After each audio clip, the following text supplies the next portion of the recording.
น้อยเขาเจ้านานคิดดีแล้วบาดเมียเขามาพอแล้วเจ้าสิเหตุจังใดย่านเขาทุกตีเหตุบ่ดีใส่น้องขวัญใจย่านเขานั่นมาทำหายให้เสียหายในทางบ่ดีผู้ชายในโลกก็มีหลายคนเป็นยังหน้ามนเอาพวกเขามาเป็นสามีบ่หูบ่ลาว่ามันผิดฮิตของประเพณีฮิตของลาวเฮานี้เพิ่นบ่ให้มีดอกเมียสองคนสงสารหน้ามนคน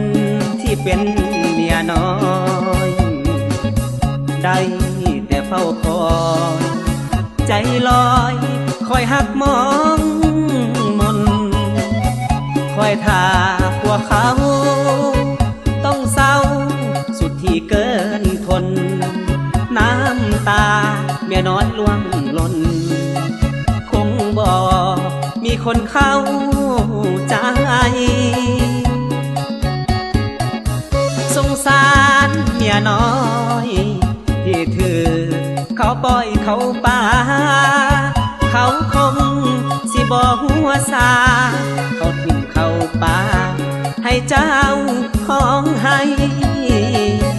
เขาคงกอดโทกอดเมียด้วยความสุขใจถ้านะเมียน้อยสุดท้ายต้องน้ำตาไหลร้องไห้คนดี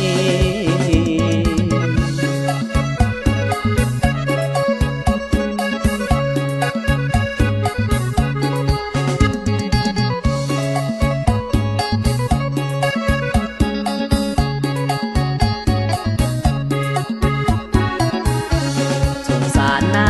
มนคนที่เป็นเมียน้อยได้แต่เฝ้าคอยใจลอยคอยหักมองมนคอยท่าพวกเขาต้องเศร้าสุดที่เกินทนน้ำตาเมียน้อยล่วงหล่นคงบ่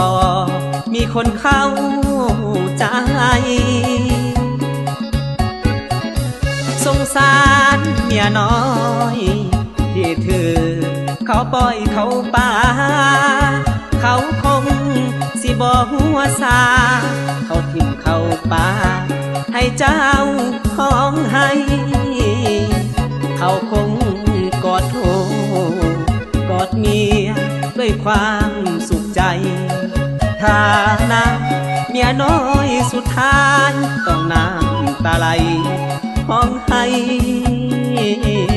คนดี